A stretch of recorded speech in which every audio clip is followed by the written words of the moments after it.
వచ్చేసింది ఆది శ్రావణం షాపింగ్ అంతటికి అతిపెద్ద కేజీ సేల్ తో పాటు up to 61% of 1+1 offers, combo offers ఇంకా మరెన్నో. CMR shopping mall. చర్చలో మనతో పాటు బీఆర్ఎస్ నాయకులు మాజీ కార్పొరేషన్ చైర్మన్ దేవి ప్రసాద్ గారు జాయిన్ అవుతున్నారు. దేవి ప్రసాద్ గారు నమస్తే. నమస్తే. దేవి ప్రసాద్ గారు, చాలా కీలకమైన అంశం మనం చూస్తున్నాం. నిన్న హరీష్ రావు గారు సూటిగా ముఖ్యమంత్రిని నిలదీసిన అంశం, బంటూ రేవంతే బాబు తాకత్ అంటూ ప్రధానమైన వార్త ఈరోజు మనకు కనిపిస్తుంది. జీఆర్ఎంబీకి సంబంధించి తెలంగాణ 7 ప్రాజెక్టుల అనుమతుల రద్దుకు జీఆర్ఎంబీని కోరేంత అలుసు ఏపీకి ఎవరిచ్చారని నిలదీసిన సందర్భం. దాదాపు వారం క్రితమే తెలంగాణ హక్కులను కాలరాసే ఇలాంటి ఎజెండా సిద్ధమైతే రాష్ట్ర ముఖ్యమంత్రి ఏం చేస్తున్నారంటూ స్పష్టంగా నిలదీసిన విషయం మనకు కనిపిస్తుంది. ఎట్లా చూడాలి ఈ కీలకమైన అంశాన్ని మనం? గుడ్ మార్నింగ్ రాజు గారు, వీక్షకులకు శుభోదయం. ముందుగా ఈరోజు తెలంగాణ భావజాల వ్యాప్తి కోసం జీవితాంతం కృషి చేసినటువంటి సిద్ధాంతకర్త, స్వయం పాలన స్వాప్నికుడు జయశంకర్ గారి జయంతి సందర్భంగా వారికి వినమ్రంగా నా పార్టీ పక్షాన, మా పక్షాన నివాళులర్పిస్తూ, వారి ప్రాసంగిత, వారి రిలవెన్స్ రోజు రోజు పెరుగుతున్నటువంటి సందర్భంలో తెలంగాణ అస్తిత్వం మీద జరుగుతున్నటువంటి, కాంగ్రెస్ పాలనలో జరుగుతున్నటువంటి దాడిని తిప్పికొట్టడానికి ఈ జయంతి సందర్భంగా అందరం కూడా మరొకసారి జయశంకర్ గారి ఆలోచనలకి పదరెక్కించాల్సినటువంటి మరొకసారి వారికి నివాళులు. రాజుగారు, మీరు అన్నట్టు తెలంగాణ రాష్ట్ర సాధన జరిగిన తర్వాత తెలంగాణ రైతాంగం సమైక్యాంధ్ర పాలనలో పడినటువంటి కష్టాలని, కన్నీళ్ళని తీర్చడానికి ఆనాటి ముఖ్యమంత్రి కేసీఆర్ గారు నిరంతరంగా కృషి చేస్తారు. అటు గోదావరి, ఇటు కృష్ణాలో ఉన్నటువంటి నీటి వాటాను సమర్థవంతంగా వినియోగించుకొని తెలంగాణ రైతాంగానికి నీళ్ళు ఇవ్వాలని ఒక అద్భుతమైనటువంటి ఆలోచన చేసినటువంటి నాయకుడు కేసీఆర్. అందరికి ఒక స్వప్నం, తెలంగాణ 1,00,00,000 ఎకరాల మాగాని కావాలి అనేటువంటి ఒక స్వప్నాన్ని ఛేదించేటువంటి ప్రయత్నంలో కేసీఆర్ గారు అనేక ప్రాజెక్టుల నిర్మాణం, కాకతీయ మిషన్ లాంటి అద్భుతమైనటువంటి కార్యక్రమాన్ని తీసుకోవడం, చెక్ డ్యాంలో నిర్మాణం చేయడం, అనేక వాటర్ పాండ్స్ ను అభివృద్ధి చేయడం, ఇటువంటి అన్ని చేయడం వల్ల తెలంగాణ వ్యవసాయంలో భారతదేశంలోనే ఒక అగ్రగణ్యంగా 9.5 సంవత్సరాల్లో వెలుగొందినటువంటి మాట నిజం. కానీ ఇప్పుడు జరుగుతున్నటువంటి తీరు ఈ 2.5 సంవత్సరాలుగా కేసీఆర్ గారు మన సెక్షన్ 3ని కాపాడుకోవడానికి ఆ రోజు కోర్టుకు పోతే, మనం సుప్రీం కోర్టుకు పోతే, ఆ రోజు వాళ్ళు విత్డ్రా చేసుకోమన్న తర్వాత మనం అన్ని విత్డ్రా చేసుకొని ఆ ట్రిబ్యునల్స్ కు ముందు మీ వాదనలు వినిపించండి అంటే ఆ వాదనలు వినిపించేటువంటి ప్రయత్నం చేస్తా ఉన్నాం. ఆ వాదనలకు ముందు మనకు అవసరమైనటువంటి మన నీటి వాటాలు వచ్చేటువంటి అవకాశం ఉన్నటువంటి సందర్భంలో చేసిన ప్రయత్నాన్ని అంతా కూడా లూటీ చేసే విధంగా ఇవాళ రేవంత్ రెడ్డి ప్రభుత్వం వ్యవహరిస్తున్న తీరు మనకు చాలా స్పష్టంగా కనబడతాం. చంద్రబాబు నాయుడు, రేవంత్ రెడ్డి వేరు, ఈయన మరి సహచరులు లేకుంటే ఆత్మలు అన్ని ఒకటే అనేటువంటి విషయం ప్రతి సందర్భంలోనూ కూడా మనకు నిజమైతున్నటువంటి మాట వాస్తవం. ఒకటి ప్రాజెక్టే మనం నిర్మాణం చేసుకొని ముందుకు పోతా ఉన్నాము. ఈ 7 ప్రాజెక్టులకు సంబంధించినటువంటి అనుమతులు రద్దు చేయాలని వారం క్రితమే లేకొచ్చినప్పటికి కూడా ఇప్పటి వరకు, నిన్న హరీష్ రావు గారు మాట్లాడిన తర్వాత ఏదో ఉత్తమ్ కుమార్ రెడ్డి అని మాట్లాడేటువంటి మాటలు మాట్లాడిండు, కానీ ఇప్పటి వరకు సరైనటువంటి రీతిలో స్పందించినటువంటి విషయాన్ని మనం చాలా గమనిస్తా ఉన్నాం. ఇప్పుడు ఢిల్లీలోనే ఉన్నాడు రేవంత్ రెడ్డి గారు. నిజంగానే రేవంత్ రెడ్డి గారు తెలంగాణ రైతాంగం పట్ల సరైనటువంటి ప్రేమ కనబర్చి, చంద్రబాబు నాయుడు నాకు తెలంగాణ ముఖ్యం తప్ప నా స్నేహం ముఖ్యం కాదని ఒకవేళ నిజంగా అనుకొని ఉంటే ఈ లేఖ విషయంలో మీరు ఎందుకు ఎజెండాలో పెట్టిందనేటువంటి అంశం మీద ఇలా నిలదీయాల్సినటువంటి అవసరం ఉండే. మేము జిఎంఆర్బి సంబంధించినటువంటి ఎజెండాను వ్యతిరేకిస్తున్నాం. ఈ 7 ప్రాజెక్టుల నిర్మాణాన్ని ఆపమని చెప్పడానికి ఆంధ్రప్రదేశ్ కు హక్కెక్కడిదని చెప్పి ఇలా నిలదీయాల్సినటువంటి రేవంత్ రెడ్డి ఏమీ మాట్లాడకుండా ఇలా దాన్ని దాటేసేటువంటి ప్రయత్నం చేయడం అనేటువంటి దుర్మార్గం. అందుకే నిన్న హరీష్ రావు గారు చాలా స్పష్టంగా వారిని ప్రకటించిండు. మీరు 7కు సంబంధించినటువంటి విషయం మీద మీ నిర్ణయం ఏంది అనేటువంటి విషయాన్ని చాలా స్పష్టంగా చెప్పినటువంటి అంశాన్ని చూసాం. ఇది ఒక్కటే కాదు, మనం మొన్న నీళ్లు ఎత్తిపోయాలి, మనం నీటి కరువు ఎలినో వల్ల చాలా వస్తా ఉంది, గోదావరిలో నీళ్లు పోతా ఉన్నాయి వేస్ట్ గా, దాన్ని ఒడిసి పట్టి నీళ్లు తీసుకొచ్చి తెలంగాణ రైతాంగానికి ఆదుకోవడానికి ప్రయత్నం చేయాలని మనం అందరం కూడా, కేటీఆర్ గారు, వర్కింగ్ ప్రెసిడెంట్ గారు కన్నెపల్లి పంప్ హౌస్ విజిట్ చేయడం కానీ, లేకుంటే మన అనంత సాగర్ నుంచి రంగనాయక సాగర్ వరకు హరీష్ రావు గారు చేసినటువంటి యాత్ర కానీ, ఇవన్నీ కూడా నీళ్లు ఒడిసి పట్టండి, రైతాంగానికి నీళ్లు ఇవ్వండి అనే ఒక సర్వసాధారణమైనటువంటి డిమాండ్ ఇది. ఇదేదో పెద్ద వేరే దేశాలతో చర్చలు జరిపో లేకుంటే వేరే దేశంతో యుద్ధంతో సాధించుకునేటువంటి అంశం కాదు. మన ప్రయత్నం వల్ల ఉన్న నీటిని ఉపయోగించుకొని ఈ కరువు కాలంలో రైతాంగం ఇబ్బంది పడతా ఉంది, నీటి ఇవ్వండి అని అడిగితే కూడా దాన్ని కూడా లెక్క పెట్టినటువంటి పరిస్థితి మనం చూసాం. దానికి కారణం ఏంటి? కింద పట్టుసీమకు సంబంధించినటువంటి నీళ్ళన్నీ కూడా గోదావరిలో పోతా ఉంటే వాళ్ళు ఎత్తిపోచుకునే ప్రయత్నం చేయడం, వారికి అనువుగా ఉండడానికి అవసరమైనటువంటి సహకారం అందిస్తున్నాడు తప్ప గోదావరిలో మన నీళ్లను మనం ఒడిసి పట్టాలనేటువంటి జ్ఞానం లేనటువంటి కాంగ్రెస్ ప్రభుత్వం అనేటువంటి విషయాన్ని మనం అనేక సందర్భాల్లో చెప్పింది. అట్లాగే అనేక విషయాలు ఇలా ఆంధ్ర ప్రాజెక్టులు, బంగచెర్లకు సంబంధించినటువంటి విషయం కావచ్చు, మిగతా ప్రాజెక్టుల విషయం కావచ్చు, ఇలా తెలంగాణ రైతాంగం హక్కులు మీకు ముఖ్యమా? ఆంధ్రప్రదేశ్ కు సంబంధించినటువంటి మీ దోస్తుకు మీకు రాజకీయ ఆయనకేమైనా సహాయం చేయడానికి మీరు తెలంగాణ హక్కుల్ని దారాదత్తం చేయడం ముఖ్యమా అనేటువంటి ఇలా రేవంత్ రెడ్డి తేల్చుకోవాల్సినటువంటి అవసరం ఉంది. ఇలా డెఫినెట్ గా తెలంగాణ రైతాంగం ఈ కాంగ్రెస్ పార్టీ అనుసరిస్తున్నటువంటి ఈ దుర్నీతికి నిరసనగా పెద్ద ఎత్తున పోరాటం చేయబోతుంది. ఎట్టి పరిస్థితిలో కూడా కేసీఆర్ గారి నాయకత్వంలో మా నీటి వాటాను కానీ, మా ఒక్క నీటి చుక్కను కానీ, మిగతా కింది రాష్ట్రాలకు కానీ పై రాష్ట్రాలకు వాళ్ళు ఉండే హక్కుల్ని వాళ్ళు వినియోగించడంలో ఎక్కడ కూడా ఇబ్బంది పెట్టం. కేసీఆర్ గారు అనేక సందర్భాల్లో అన్నాడు, మా హక్కుల్ని మేము కాపాడుకుంటేనే ఇతర హక్కుల్ని కూడా గౌరవిస్తామని.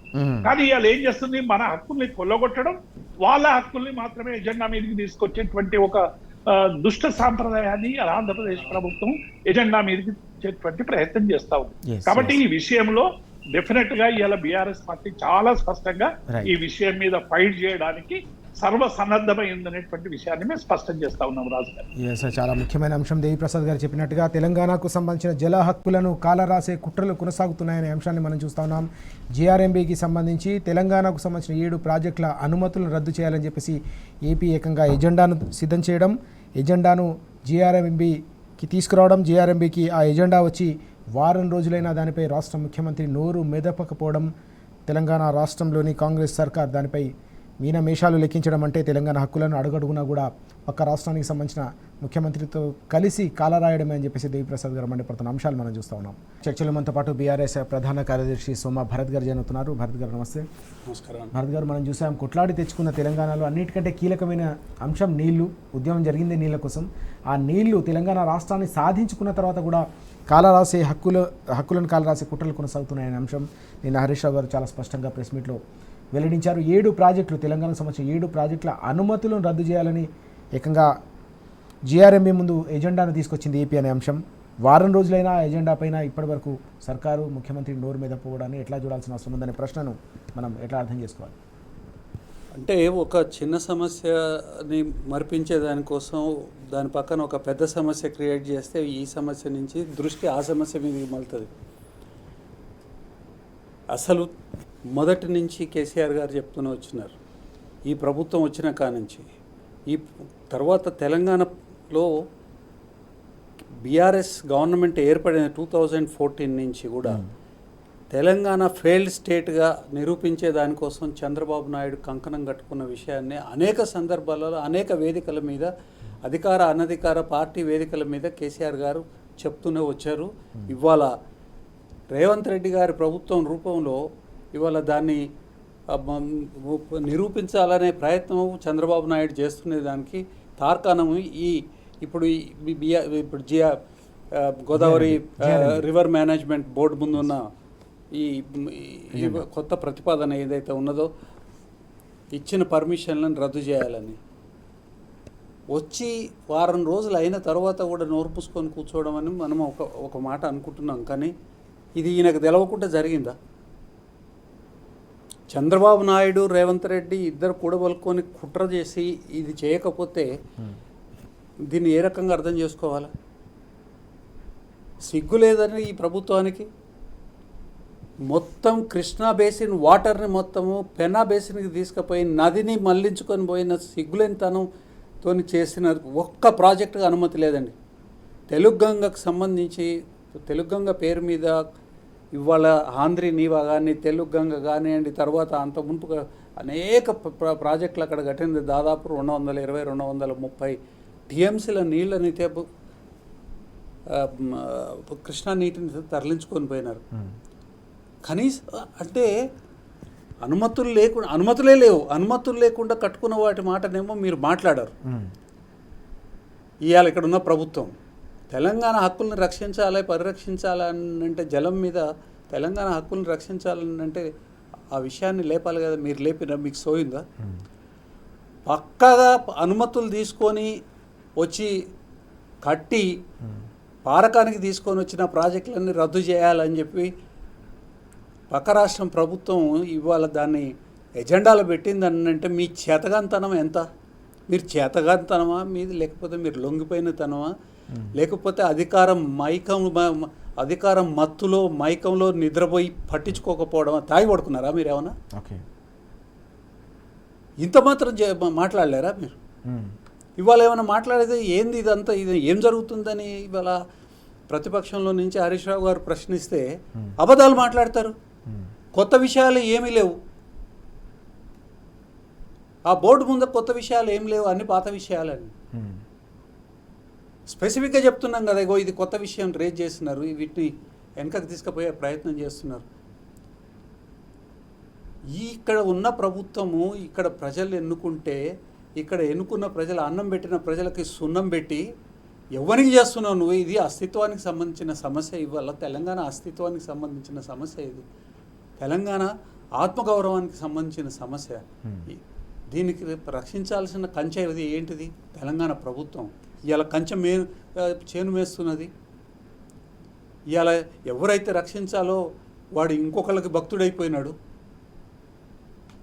శత్రువుకి భక్తుడయ్యాడు. మన ప్రయోజనాలకి వ్యతిరేకంగా పనిచేసేవాడు ఏమవుతాడండి? శత్రువు అవుతాడు. ప్రయోజనాలు ఏదో గొంతుమ కోరికలు కాదు, లెజిటిమేట్ రైట్స్, చట్టబద్ధమైన న్యాయబద్ధమైన హక్కులు ఏవైతే ఉన్నాయో, కృష్ణా గోదావరి జలాల మీద తెలంగాణకు ఉన్న హక్కులు ఏవైతే ఉన్నాయో ఆ హక్కులని ఇవాళ పూర్తిగా దారాదత్తం చేసేదానికి, జార విడిచేదానికి, పక్క రాష్ట్రంకి కట్టబెట్టేదానికి, తర్వాత ఇక్కడ పనులు జరగకుండా ఉండేదానికి, ఇక్కడ పనులు చేయలేక వీటిని అడ్డం పెట్టేసేసేసి పనులు ఆపు చేసేసి ఇక్కడ చేతగాని ప్రభుత్వానికి ఇవన్నీ వెసులుబాటు క్రియేట్ చేసుకోవడం తప్ప, తెలంగాణకి అన్యాయం చేయడం తప్ప, తెలంగాణ రైతుల యొక్క నీళ్ళని కొట్టుకొని పోవడం తప్ప. తెలుగు గంగ ఏందండి? పటిసీమ ఏంది? ఇవన్నీ ఎక్కడి నుంచి వచ్చినాయి? పోతిరెడ్డిపాడు డైవర్షన్ ఏంది? అది నదినే మళ్ళించుకొని పోయినారు కదా. సిగ్గులచ్చలేదా ఇక్కడ ఉన్న మంత్రులకు కానీ ప్రభుత్వానికి కానీ? కనీసం మాన మర్యాదలనే ఉండాలి కదా. తెలంగాణలోనే పుట్టినావు కదా, ఇక్కడే తింటున్నావు కదా, ఇక్కడ నీళ్ళే కదా తాగేది, ఇక్కడ ప్రజలు ఓట్లేస్తే గెలిచినారు కదా. అంత మాత్రం సోయి లేకుండా ఉన్నారా మీరు? ఇంత పౌరుషం లేదా? ఈ రకంగా మొత్తం ఈ 3 సంవత్సరాల కాలంలో మీరు ఎట్లా స్లైడ్ డౌన్ చేసుకుంటూ పోతున్నారు తెలంగాణని అని అంటే చెప్పేదానికి వీల్లేదు. ప్రతి విషయంలో కూడా మోసము, దగ, మాట్లాడని ఏ ఒక్క మాటను నిలబెట్టుకోకపోవడం, దానికి వ్యతిరేకంగా చేయడం. ప్రతి విషయంలో మీరు చూడండి. మీరు ఎందుకు మాట్లాడలేదు? మరి మాట్లాడాలి కదా. తర్వాత ఈ దరిద్రమైన రివర్ బోట్లను పెట్టింది ఎవడు? అంతర్రాష్ట్ర జల వివాదాలు పరిష్కరించుకోవడానికి రాజ్యాంగబద్ధమైన ఒక వ్యవస్థ ఉన్నది. రివర్ వాటర్ బోర్డు ఏదైతే ఉన్నదో మొత్తం దేశానికి ఉన్నది. దానికి కాకుండా ప్రత్యేకంగా ఈ బోర్డు పెట్టిన సన్నాసి పార్టీ ఎవరు? కాంగ్రెస్ పార్టీ. గుంట చెక్కులు పెట్టి తెలంగాణ ఇచ్చింది ఎవరు? మీరు తెలంగాణ ఇచ్చినామని గొంతు చించుకుంటున్నారు కదా. ఎట్లాంటి తెలంగాణ ఇచ్చినారు?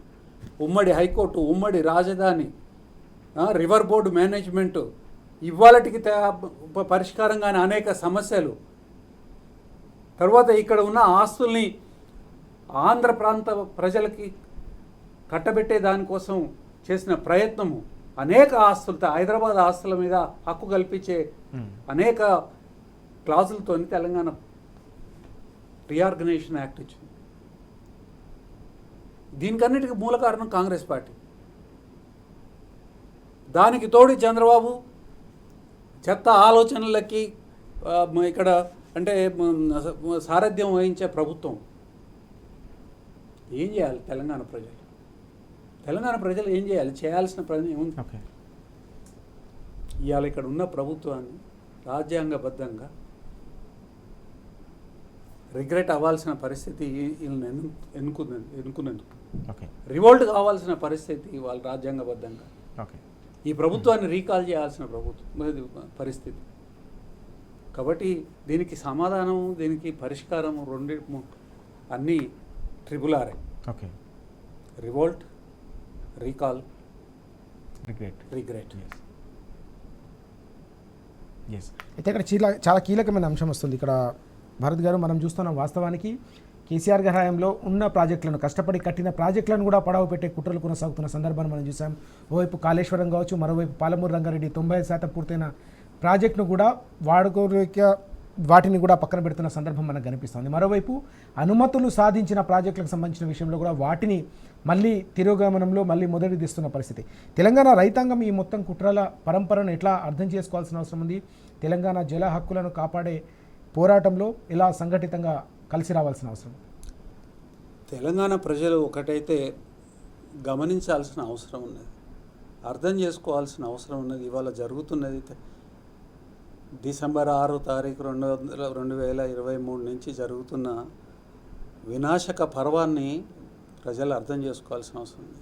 ఏ ఒక్క రంగానికి ఇది పరిమితం కాలేదు, ప్రతి రంగానికి ఇది ఎగబాకింది. ప్రతి రంగానికి ఈ దరిద్రం ప్రతి రంగానికి ఎగబాకింది. తర్వాత ఇలా క్యాన్సర్ లాగా పట్టి పీడిస్తూ ఉంది తెలంగాణ సమాజాన్ని. తెలంగాణ ప్రజలు మేల్కోవాలి. ఒప్పుకుంటాం, మన ప్రజలకి భూమాతకు ఉన్నంత ఓర్పు ఉన్నది, కానీ భూకంపం పుట్టించే శక్తి కూడా ఉన్నది. తెలంగాణ హిస్టరీ గుర్తుపెట్టుకోండి. ఎవడైనా ఇట్లాంటి లుచ్చా పనులు చేసే ప్రతి ఒక్కడు నోట్ చేసుకోవాల్సిన అవసరం ఏంటంటే, తెలంగాణ ప్రజల పోరాటమే కానివ్వండి, తిరుగుబాటే కానివ్వండి, అల్టిమేట్గా సాధించుకునే దిశకే పోతుంది తప్ప వదిలిపెట్టే దిశకి ఏం పోయేది లేదు. చేయమని చెప్పండి, ఈ ప్రాజెక్టులు రద్దు చేయమని చెప్పండి దమ్ముంటే. ఈ ప్రాజెక్ట్ కేసీఆర్ గారు కట్టిన ప్రాజెక్టులని రద్దు చేయమని చెప్పండి దమ్ముంటే. నిజంగానే మనగాళ్ళు అయితే చేయమని చెప్పండి. ఇక్కడున్న ఆయన అక్కడున్న ఆయన కలిపి చేయమని చెప్పండి.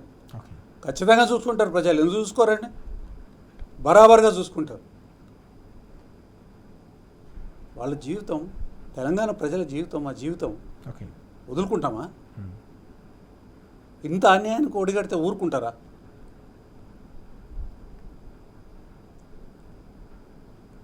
తాగిన మత్తులో నిద్రలో జోగుతున్నారు ఇవాళ ప్రభుత్వం. అధికారం తాగి ఖచ్చితంగా బరాబర్ కొట్లాడతారు తెలంగాణ ప్రజలు.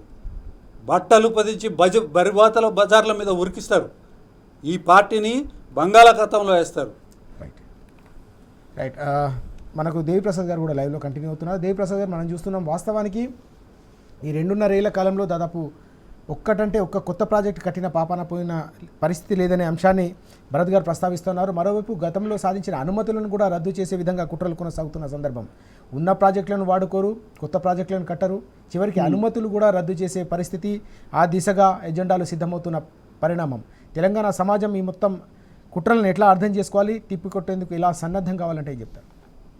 రాజు గారు, ఇంతకుముందు మిత్రులు భరత్ గారు చెప్పినట్టు తెలంగాణ హక్కుల సాధన కోసం కేసీఆర్ గారు తన జన్మదినాన్ని సైతం పక్కన పెట్టి మహారాష్ట్రతో ఒప్పందం చేసుకోవడానికి వారు చేసినటువంటి ప్రయత్నం ఇలా తెలంగాణ సమాజం కళ్ళ ముందు ఉంది.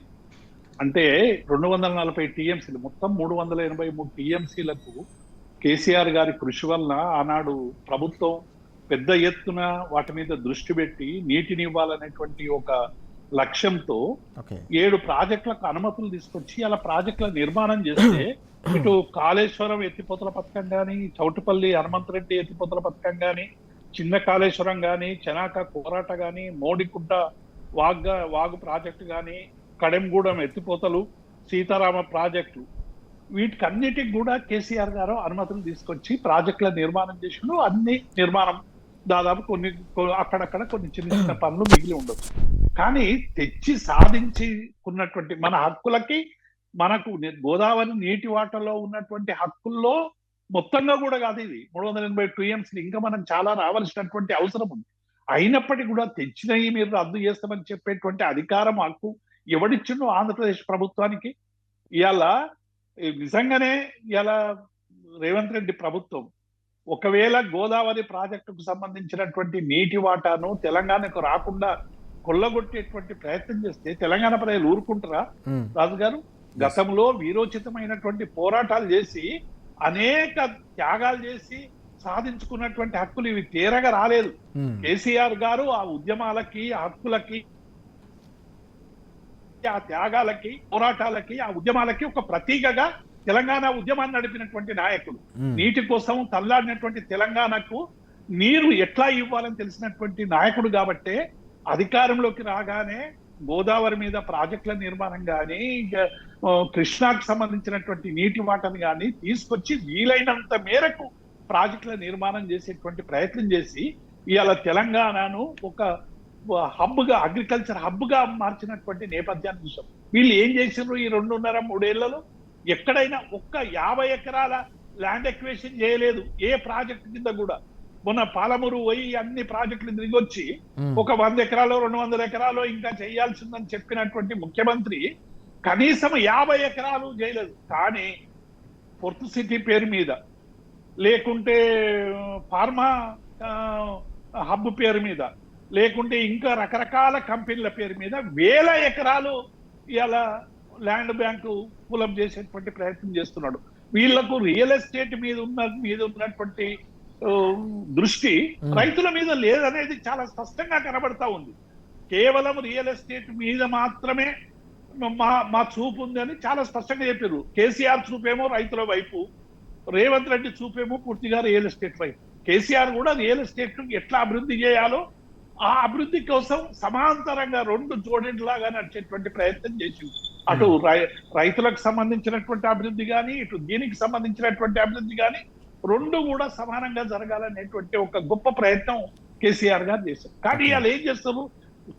మనం కొట్లాడి సాధించినటువంటి హక్కుల్ని కొల్లగొట్టేటువంటి ప్రయత్నం చేస్తారు. ఒక్క ప్రాజెక్ట్ అన్న కట్టిందా? ఒక్క చెరువు అన్న పూర్తి చేసిందా? ఒక్క చెరువు పూడికన్నా తీసిందా? ఒక రోడ్ అన్న కట్టిందా? ఒక బిల్డింగ్ అన్న కట్టిందా? కనీసం రేవంత్ రెడ్డి ఇప్పుడు మేము ఇది గట్టినామని చెప్పుకోవడానికి ఏమైనా ఉందా? ఈ 3 సంవత్సరాల్లో కాంగ్రెస్ ప్రభుత్వం ఇది గట్టిందని ఏది లేదు కదా. దాంతో ఫ్రస్ట్రేషన్ అయిపోతున్నాడు. కేసీఆర్ ఇన్ని పనులు చేసిండు, నేనేం చేయలేకపోతున్నా, ప్రజలు చీదరించుకుంటున్నారు, ఇచ్చిన హామీలు అమలు చేయడంలో విఫలం అవుతున్నా అనేటువంటి దాంతో ఫ్రస్ట్రేషన్ లో పోయి కేసీఆర్ మీద, కేటీఆర్ మీద, మొత్తం నాయకత్వం మీద వ్యక్తిత్వ హరణం చేసేటువంటి మాటలు చెప్పి ప్రజల్ని డైవర్ట్ చేసేటువంటి ప్రయత్నం చెప్తున్నాడు తప్ప సమస్యకు పరిష్కారం చూపుతలేరు కదా. సమస్యకు పరిష్కారం చూపాల్సినటువంటి ప్రభుత్వం ఇవాళ పడకేసింది పూర్తిగా పక్షవాతంతో. ఇవాళ ఏకపక్షంగా ఆంధ్రపక్షం అయిపోయింది. తెలంగాణ వీరోచితమైనటువంటి పోరాటం చేసి తెలంగాణ సాధించుకున్నటువంటి రైతాంగానికి తమ నీళ్లు తమకు దక్కాలని చేసినటువంటి పోరాటం మీద ఇలా మట్టి చల్లేటువంటి దుర్మార్గమైనటువంటి చర్యను ప్రతి ఒక్కరు కూడా ఇవాళ తెలంగాణ సమాజం అంతా కూడా ఏకం కావలసినటువంటి అవసరం ఉంది, ఖండించాల్సినటువంటి అవసరం ఉంది. రాజుగారు, చాలా కీలకం. తెలంగాణకు సంబంధించి సాగునీటి జల హక్కులను పూర్తి స్థాయిలో కాలరాసే కుట్రలు కొనసాగుతున్న నేపథ్యంలో తప్పకుండా దీనిపై అలుపెరగని పోరాటం చేస్తాం. బీఆర్ఎస్ పక్షాన తప్పకుండా అడుగడుగునా నిలదీస్తాం, తెలంగాణ హక్కులను కాపాడుకుంటామని చెప్పేసి దేవిప్రసాద్ గారు అలాగే భరత్ గారు కూడా చాలా స్పష్టంగా చెప్తున్న అంశాలు మనం చూస్తా ఉన్నాం. భరత్ గారు, ఈరోజు తెలంగాణ సిద్ధాంతకర్త ప్రొఫెసర్ జయశంకర్ సార్ జయంతి. తెలంగాణ అస్తిత్వం కోసం, తెలంగాణ రాష్ట్ర సాధన కోసం 60 ఏళ్ల పాటు అలుపెరగని పోరాటం చేసిన సందర్భాన్ని మనం చూసాం. తెలంగాణ ఉద్యమ ప్రస్థానంలో ప్రతి మలుపులో కూడా ఆయన ముద్రలు మనం చూసాం. మలిదశ తెలంగాణ ఉద్యమాన్ని కేసీఆర్ గారు ప్రారంభించిన సందర్భంలో దాన్ని December 9th స్టేట్మెంట్ వరకు కూడా ఏ రకంగా అడుగడుగునా కూడా ఒక వెన్నుముకలాగా కేసీఆర్ గారితో సహా అడుగులో అడుగు వేసి పూర్తి స్థాయిలో తెలంగాణ ఉద్యమ ప్రస్థానాన్ని ముందుకు సాగించిన సందర్భాన్ని మనం చూసాం. ఈరోజు తెలంగాణ అస్తిత్వంపై దాడి జరుగుతున్న నేపథ్యంలో ప్రతి ఒక్కరు కూడా మరోసారి జయశంకర్ సార్ను గుర్తు చేసుకుంటున్న సందర్భం, ఆ స్ఫూర్తిని మరోసారి గుర్తు చేసుకుంటున్న సందర్భం. ఎట్లా చూడాల్సిన అవసరం కనిపిస్తుంది? జయశంకర్ సార్ జయంతి సందర్భంగా మనం ఎట్లా ముందుకెళ్లాల్సిన అవసరం ఉంది? జయశంకర్ సార్ మీరే రాసినారు అనుకుంటా. తెలంగాణ ఉద్యమ మొట్టమొదటి జంజి జయశంకర్ గారని. 34లో పుట్టిన జయశంకర్ గారు అనేక పోరాటాలు ఆయన 18వ ఏట నుంచే తెలంగాణ కోసం పోరాటం చేశారు. తర్వాత ఫజల్ అలీ కమిషన్కి వారు రిప్రజెంటేషన్ కూడా ఇచ్చినారు. ఆ రిప్రజెంటేషన్ ఇచ్చే నాటికి ఫజల్ అలీ కమిషన్ పెట్టిన దేనికి తెలంగాణ ఆంధ్రాని కలపాలా లేదా అనే దాని మీద పెడితే ఫజల్ అలీ గారు తెలంగాణని ఆంధ్రలో కలిపేదానికి లేదు, దానివల్ల తెలంగాణ నష్టపోతుంది అని ఏదైతే ఒక ఒపీనియన్కి వచ్చినారో ఒపీనియన్కి వచ్చి రిపోర్ట్ కూడా సబ్మిట్ చేసినారు. అదే విషయాన్ని ఆ కమిషన్ ముందు యంగ్ జయశంకర్ గారు 20 సంవత్సరాల వయసులో వారు అక్కడ రిప్రజెంటేషన్ ఇవ్వడం జరిగింది. తర్వాత జయశంకర్ సార్ ఒక ఎడతెగని సంబంధం తెలంగాణ ఉద్యమానికి మొదలైనప్పటి నుంచి తెలంగాణ సాధించే వరకు. తెలంగాణ ఉద్యమం తెలంగాణ ఫార్మేషన్ కన్నా ముందే మొదలైంది. కలపొద్దు అనే కాడి నుంచి మొదలైతే కలిపి తర్వాత నష్టాన్ని చవిచూసి తర్వాత ఆ నష్టాల నుంచి బయటపడే దానికోసము అనేక ఉద్యమాలకి ఆయన మార్గదర్శకుడుగా ఒక వెన్నులాగా వెన్నుముకలాగా నిలిచి తెలంగాణ సాధించుకున్న క్రమంలో వారు అసూలు బాసినారు. గొప్ప చరిత్ర, సార్ చరిత్ర, గొప్ప చరిత్ర. తెలంగాణ గుర్తుపెట్టుకోవడానికి ఒక అంటే రాబోయే అనేక వందల సంవత్సరాలు గుర్తుపెట్టుకునే ఒక లెజెండ్. కాబట్టి ఇవాళ వారు లేకున్నా కానీ ఈరోజు వచ్చే సమస్యలకి ప్రతి సమస్యకి దాన్ని ఏ రకంగా విశ్లేషించుకునే విషయంలో కానివ్వండి, తర్వాత దాన్ని ఎదుర్కొనే విషయంలో కానివ్వండి, పోరాడే క్రమం కానివ్వండి, వారి స్ఫూర్తి ఎల్లవేళలా ఉంటుంది. మరీ ముఖ్యంగా మాలాంటి వాళ్ళందరం కూడా సారు శిష్యరికం చేసిన వాళ్ళం. మేమంతా జయశంకర్ సార్ శిష్యరికం చేసిన వాళ్ళమే. ఆయన ఓపిక ఎంత గొప్పది అని అంటే, ఒక సందర్భంలో తెలంగాణ అని అంటే తెలంగాణ అయ్యేదా పోయేదా అని మాట్లాడుతున్న సందర్భంలో ముగ్గురు కలిస్తే కూడా మీటింగ్ పెట్టిన గొప్ప విషయం. గంటలు వారికి తెలంగాణ మీద అవగాహన కల్పించి ఆయన విశ్వాసం చూడండి ఎంత గొప్పదో. తెలంగాణ ఎట్లాంటి శత్రువుని ఎదుర్కొంటుంది, ఆ శత్రువుని ఎదుర్కోవడానికి ముగ్గురు కలిస్తే అవుతుందా ఏమన్నా? కానీ ఆయనకు ఆ నమ్మకం, తెలంగాణ కాజ్ మీద నమ్మకం, దాని యొక్క జస్టిషియబిలిటీ మీద నమ్మకం. తెలంగాణ కావాలని కోరుకునే జస్టిషియబిలిటీ ఏదైతే ఉందో కాజ్లో, దాని మీద ఆయనకు అచంచలమైన నమ్మకం. ఖచ్చితంగా వస్తుంది. అది రావాలి, ఎవరో ఒకళ్ళు వస్తారు, దీన్ని నడిపించేదానికి ఒకళ్ళు వస్తారు. కేసీఆర్ గారు దీన్ని నడిపించేదానికి ముందుకు వచ్చిన రోజున ఆయన సంతోషం, ఆయన వెలిబుచ్చిన సంతోషానికి నేను ప్రత్యక్ష సాక్షి. అమెరికాలో ఉన్నాడు ఆయన. ఫోన్లో నేను కేసీఆర్ గారు ఇట్లా నాయకత్వం వహించేదానికి, అప్పటికి కల్వకుంట్ల చంద్రశేఖరరావు గారు వారు నాయకత్వం వహించేదానికి వారు సిద్ధపడినారనే విషయాన్ని కన్వే చేస్తే ఆ ఫోన్లోనే చూడగలుగుతాం ఆయన ఆనందం ఏంది, ఆయన ఎట్లా ఉన్నాడు అనేది. అంత గొప్ప తెలంగాణవాది, దార్శనికుడు, తెలంగాణకి గురువు, పంతులు. ఆయన వాస్తవానికి కూడా అధ్యాపకుడే. ఆయన వృత్తిరీత్యా కూడా అధ్యాపకుడే, ఉద్యమరీత్యా కూడా అధ్యాపకుడే. తెలంగాణకి మహోపాధ్యాయుడు. అట్లాగే వారిని గుర్తుపెట్టుకుంటారు తెలంగాణ ప్రజలు. ఇవాళ ఉన్న జంజీ ఎవరైతే ఉన్నారో వారికి సరి అయిన మార్గదర్శకుడు అంటే ఆలోచన రైతే సరి అయిన మార్గదర్శకుడు. ఒక సమస్యను ఎట్లా పరిష్కరించుకోవాలి, ఏ రకంగా అడుగులు వేయాలి, దాన్ని RRRగా ఎట్లా మార్చుకోవాలి, తెలంగాణను ఎట్లా రక్షించుకోవాలని అనుకునే వాళ్ళందరూ కూడా ఈరోజు వారి జన్మదిన సందర్భంగా నేను యువతకు అందరికీ నేను చెప్పదలుచుకుంది, ఈ మాధ్యమం ద్వారా తెలియదలుచుకుంది ఏంటంటే, సరి అయిన ఆదర్శప్రాయుడు ఎవరైనా ఉన్నారు తెలంగాణలో అని అంటే గురువుగా జయశంకర్ సారు, పోరాటాన్ని నడిపే యోధుడిగా కేసీఆర్. వీళ్ళని గుర్తుపెట్టుకోవాలి, వీళ్ళని అనుకరించాల్సిన అవసరం. చాలా కీలకమైన అంశాలు మనం చూస్తున్నాం. తెలంగాణ సిద్ధాంతకర్తగా జయశంకర్ గారు, తెలంగాణ పోరాట యోధునిగా కేసీఆర్ గారి సేవలు తెలంగాణకు సంబంధించిన సమాజం ఇప్పుడు గుర్తు పెట్టుకుంటుందని చెప్పేసి భరత్ గారు చెప్తున్న అంశాలు మనం చూస్తున్నాం. దేవిప్రసాద్ గారు, ఇక్కడ చాలా కీలకమైన అంశం ఇంతకుముందు మనం చర్చించాం. వాస్తవానికి తెలంగాణ వ్యాప్తంగానే కాకుండా దేశవ్యాప్తంగా కూడా ప్రస్తుతం జెన్జీ ఉద్యమానికి సంబంధించిన అంశంపై చర్చ జరుగుతున్న పరిస్థితి మనకు కనిపిస్తోంది. ఇటీవల ఢిల్లీలో జరిగిన జెన్జీ ఉద్యమం ఏకంగా యావత్ దేశాన్ని కాదు, కేంద్ర ప్రభుత్వాన్ని ముఖ్యంగా కుదిపేసిన సందర్భాన్ని మనం చూసాం. కానీ తెలంగాణ సాధన కోసం ఉద్యమించిన తొలి జెన్జీగా కూడా జయశంకర్ సార్ని ఈరోజు గుర్తు చేసుకుంటున్న సందర్భం. 18 ఏళ్ల వయసులోనే ఆయన ఉద్యమాన్ని ప్రారంభించడం, 20 ఏళ్ల వయసులోనే ఫజల్ అలీ కమిషన్కి నివేదిక ఇవ్వడం, కేవలం ఉద్యమాన్ని ప్రారంభించడమే కాదు, గమ్యాన్ని ముద్దాడే వరకు కూడా దాన్ని ఏ విధంగా ముందుకు తీసుకెళ్లాలని అడుగడుగునా దిశానిర్దేశం చేసిన మహోన్నతమైన నాయకత్వం మనం చూసాం. కేసీఆర్ గారి సారథ్యంలో మలిదశ తెలంగాణ ఉద్యమంలో కూడా అత్యంత కీలకమైన పాత్ర కావచ్చు, దిశానిర్దేశం కావచ్చు, మహా ఉపాధ్యాయునిగా ప్రధానంగా ప్రతి చోట కూడా ఒక దిక్సూచిగా నిలిచారనే అంశం ఎట్లా చూడాలి?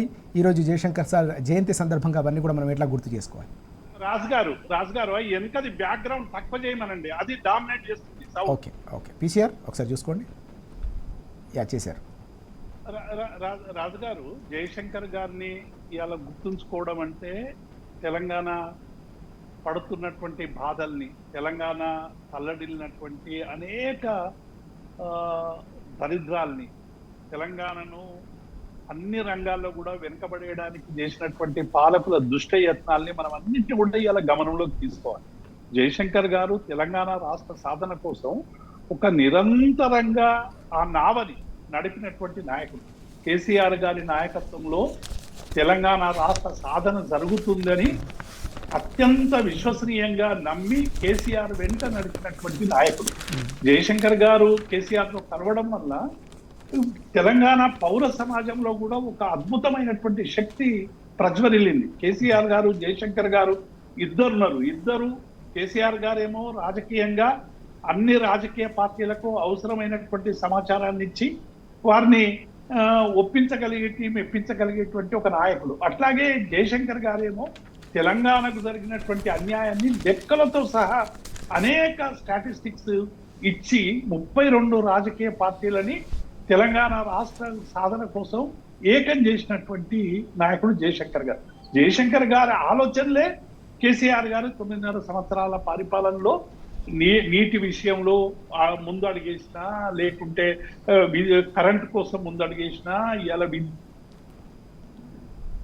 కోసం ముందు అడిగేసి మొత్తంగా కూడా 9.5 సంవత్సరాల్లో జయశంకర్ ఆలోచనలే టీఆర్ఎస్ పార్టీ ఎజెండాగా 9.5 సంవత్సరాల్లో వెలుగొందినటువంటి మాట నిజం. అందుకే జయశంకర్ గారు ఒక మాట అన్నారు, మనం తెలంగాణ తెచ్చుకోవడం అంటే 10% మాత్రమే భౌగోళిక తెలంగాణ, 90% సామాజిక తెలంగాణ కావాలంటే నిరంతరం మనం కష్టపడాలను. కేసీఆర్ గారు మన అందరి అదృష్టం బాగుండి తెలంగాణ ప్రజలు ఆలోచించి కేసీఆర్ గారికి 2 సందర్భాల్లో ముఖ్యమంత్రి పదవి ఇచ్చి అధికారం ఇచ్చారు కాబట్టి జయశంకర్ ఆలోచనలో 60-70% అమలయ్యేటువంటి ఒక అద్భుతమైనటువంటి అవకాశం తెలంగాణకు వచ్చింది. కానీ ఇవాళ రేవంత్ రెడ్డి ప్రభుత్వాన్ని చూస్తున్నాం కదా, మనం సాధించినటువంటి నీటి హక్కుల్ని కొల్లగొట్టేటువంటి ప్రయత్నం, ప్రభుత్వ పాఠశాలల్ని ఎత్తివేసేటువంటి ప్రయత్నం, విద్యుత్కి మళ్ళీ కోతలు పెట్టేటువంటి ప్రయత్నం, పంట పొలాలన్నీ కూడా మళ్ళీ రియల్ ఎస్టేట్ కి అప్పచెప్పేటువంటి ప్రయత్నం.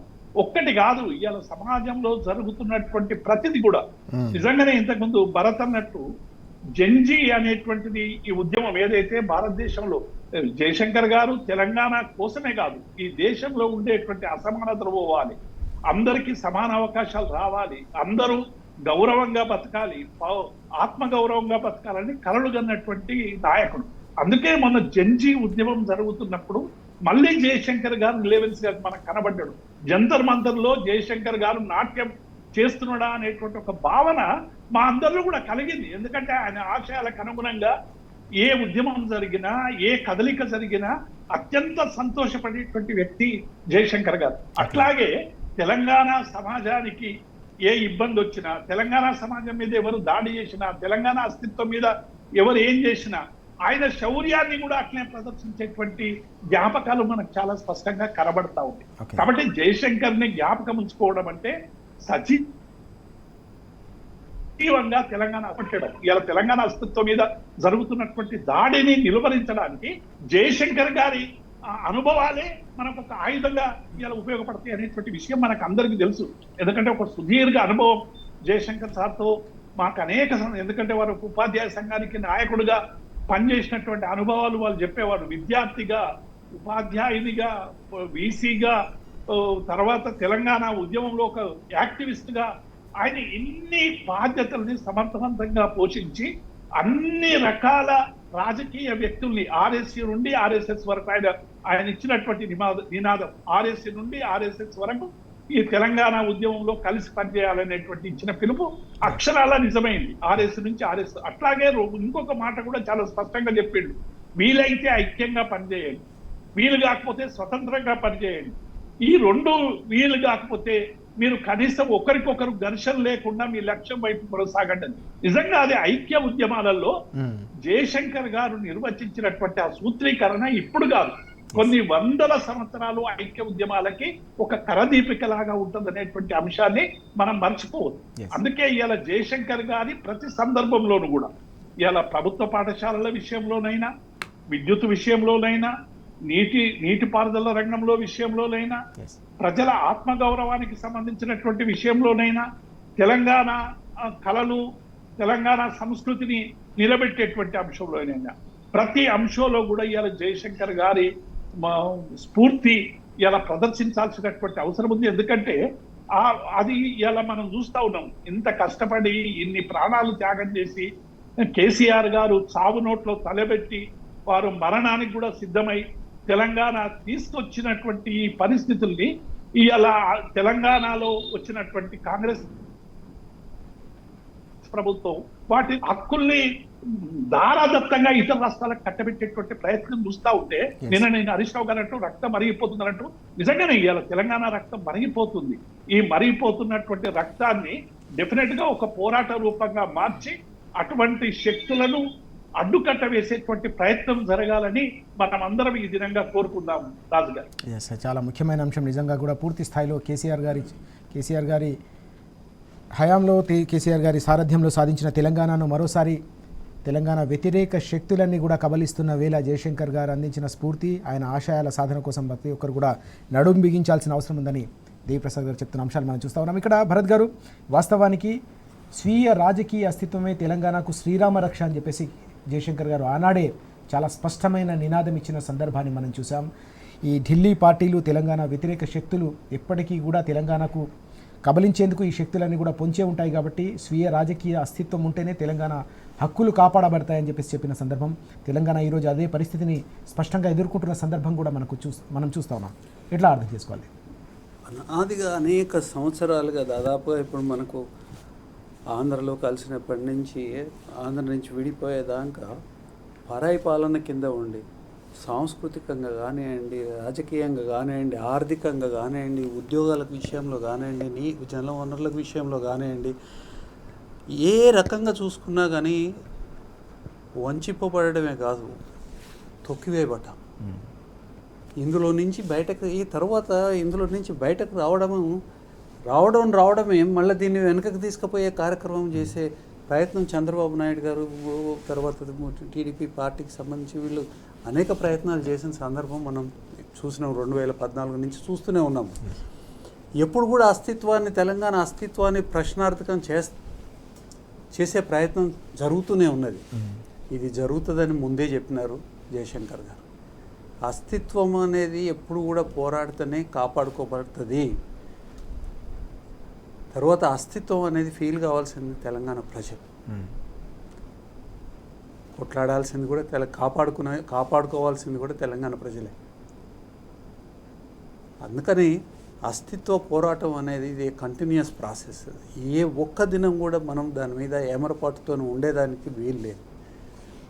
కొంచెం ఏమరపాటుతో ఉన్నా కానీ మళ్ళీ మనని పాత పద్ధతుల్లోకి తర్వాత పాత దుర్మార్గంలోకి నెట్టివేస్తారు, నష్టపోతాం.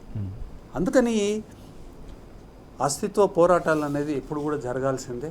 జరగకపోతే పర్మిషన్లు ఉన్న ప్రాజెక్టులని క్యాన్సిల్ చేయమంటారు. ఏ పర్మిషన్స్ లేకుండా నదులను మళ్లించుకొని పోతారు. తరువాత ఇక్కడ ఉన్న వనరులన్నిటిని కూడా కొల్లగొడతారు. వాళ్ళ వ్యాపారాలకి వాళ్ళ ప్రయోజనాలకి ఉపయోగించుకుంటారు. అది జరిగింది, జరుగుతున్నది.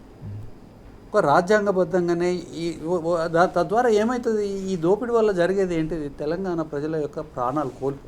ఓకే, అల్టిమేట్గా జరిగేది ఏంటంటే అనేక కారణాల చేత అంటే ఒక కృత్రిమంగా క్రియేట్ చేయబడిన అనేక కారణాలు. మీరు హెల్తే తీసుకోండి, తర్వాత అగ్రికల్చర్ తీసుకోండి, నీటి లేకపోవడం, ఫ్లోరైడ్ సమస్యనే తీసుకోండి, తర్వాత సరైన హాస్పిటల్స్ లేకపోవడమే తీసుకోండి, తర్వాత ఎకనామిక్ పవర్ లేకపోవడం మూలంగా, చదువులు లేకపోవడం మూలంగా చాలా ఎర్లీగా చనిపోవడం కానివ్వండి. ఇట్లా ఇదంతా కూడా రాజ్యాంగబద్ధంగానే జరుగుతుంది, చట్టబద్ధంగానే జరుగుతున్నట్టు కనిపిస్తుంది.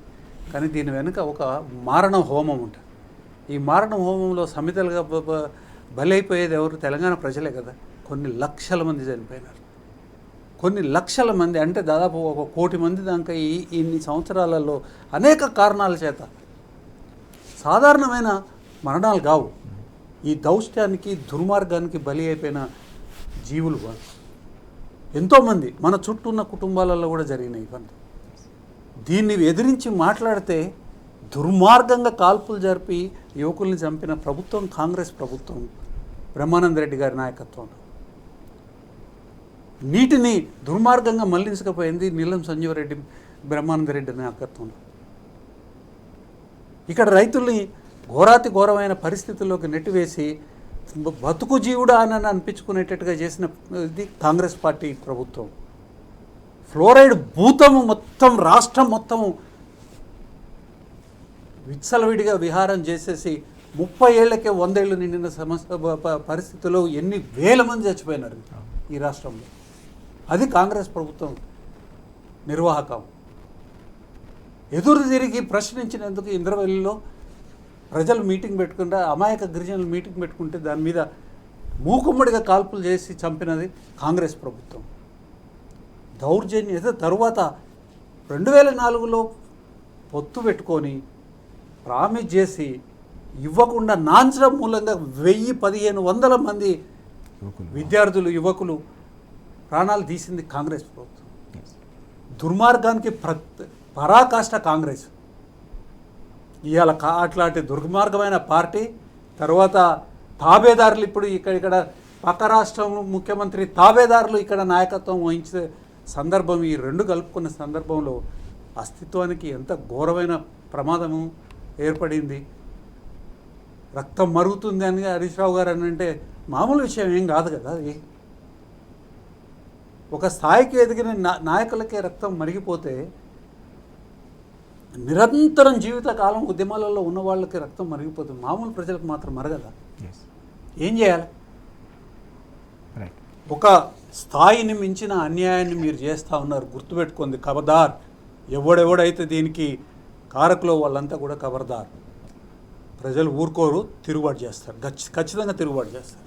ఎస్ మనం చూస్తున్నాం తెలంగాణ అస్తిత్వంపై అడుగడుగునా కూడా దాడి జరుగుతున్న నేపథ్యంలో ప్రొఫెసర్ జయశంకర్ సార్ చెప్పినట్టుగా స్వీయ రాజకీయ అస్తిత్వమే తెలంగాణకు శ్రీరామ రక్ష అనే అంశం మరోసారి తెలంగాణ సమాజంలో పెద్ద ఎత్తున ప్రతి ఒక్కరిలో కూడా ఆలోచనలు రేకెత్తిస్తున్న సందర్భం, చర్చ జరుగుతున్న సందర్భం. చిన్ననాటి నుంచి చివరి క్షణం వరకు కూడా తెలంగాణ సాధనే ఏకైక లక్ష్యంగా బతుకంతా తెలంగాణగా జీవించిన జయశంకర్ సార్ జీవితంలోని ప్రతి అడుగు కూడా స్ఫూర్తిదాయకం, తెలంగాణ ప్రజలకు అనుసరణీయమని చెప్పేసి మరోసారి సార్కు ఘన నివాళి అర్పిస్తున్న సందర్భం కూడా మనకు చాలా స్పష్టంగా కనిపిస్తుంది. Thank you very much Bharat గారు, అలాగే దేవి ప్రసాద్ గారు చర్చలో పాల్గొన్నందుకు థ్యాంక్ యూ సో మచ్. ఇది వాటి వార్తలు వాస్తవాలు. నమస్తే.